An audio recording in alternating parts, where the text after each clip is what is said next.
Opinion after Iran-Israel War, a more unsettled Middle East. The Iran-Israel War, long simmering in the shadows through proxies and intelligence skirmishes, finally erupted into a direct confrontation that not only shook the Middle East but stirred the global order.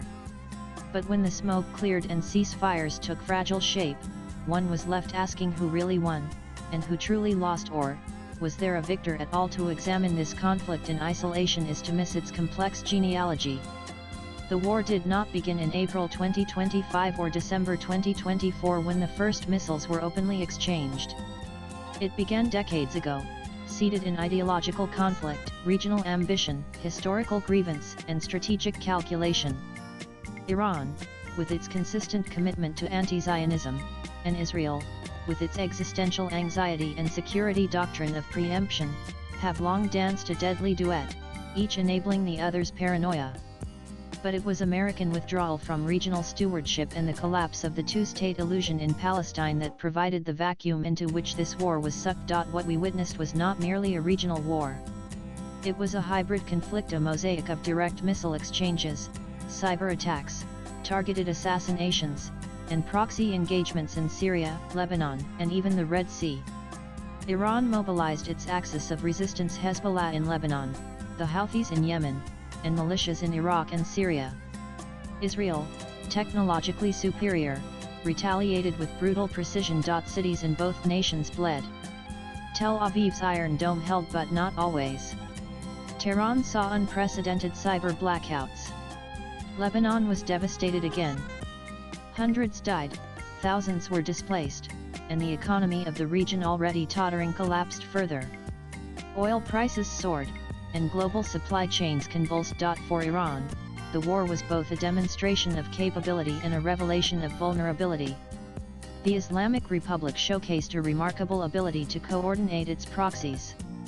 The war gave it a psychological edge. It proved Iran could threaten Israeli soil directly, not just through intermediaries. Internally, the war deepened fissures in Iranian society. Already fatigued by years of sanctions, economic mismanagement, and the trauma of the Masa Amini protests, a significant segment of the Iranian public was far from united in support of escalation.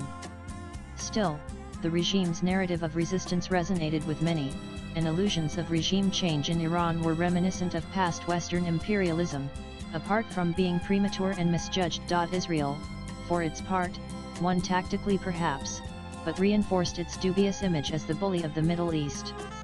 The unstable and precarious regime of Benjamin Netanyahu can only survive by invoking the simulated nationalism of war, and the notion of Israel under siege.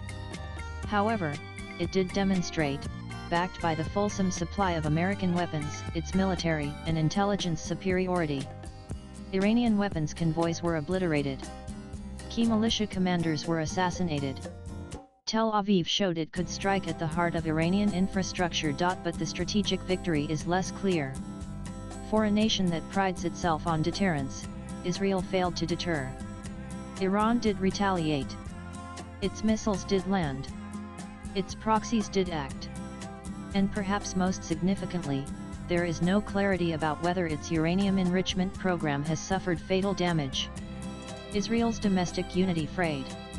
The war accelerated the cleavage between secular and religious Jews, Ashkenazi and Mizrahi populations, and reignited Palestinian resistance in the West Bank. Israel emerged militarily intact but politically shaken, increasingly dependent on the continued commitment of its American patron.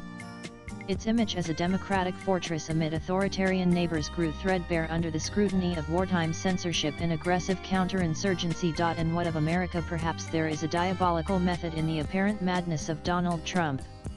He allowed Israel and Iran to batter each other, even joining Israel briefly in its attack on Iran, and then when he had left both sufficiently wounded, put pressure on them to agree to a ceasefire. India's position during the Iran-Israel war exemplified the dilemmas of an aspiring global power. Bound by its traditional ties to Iran, a vital oil supplier and a counterbalance to Pakistan's regional ambitions, India also shares a deepening strategic embrace with Israel, especially in defense, agriculture, and cybersecurity. New Delhi's official stance was one of predictable neutrality. It called for de-escalation, respect for the sovereignty of both nations, and reiterated its commitment to regional peace. But underneath the platitudes was a passive diplomatic tightrope act. India could not afford to antagonize Israel, now a crucial supplier of defense technologies and a political partner against Islamic extremism. At the same time, alienating Iran would jeopardize the Chabahar port project, India's gateway to Central Asia, and push Tehran closer to China. Moreover, with over 8 million Indians living and working in the Gulf, India had a strong interest in preventing the conflict from escalating into a wider regional war.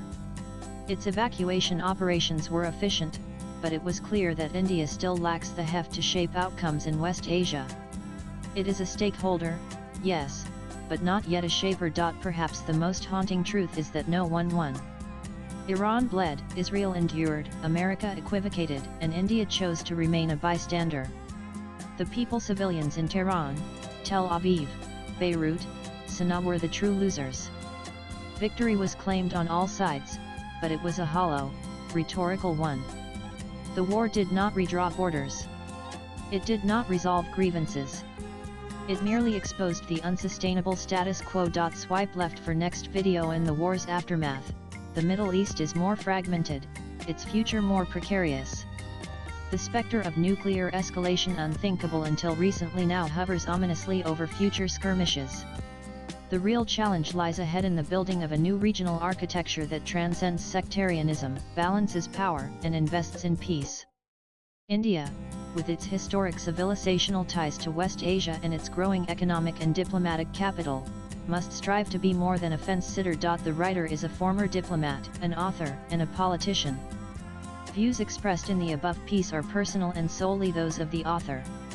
They do not necessarily reflect NEWS18's views. Latest blogs.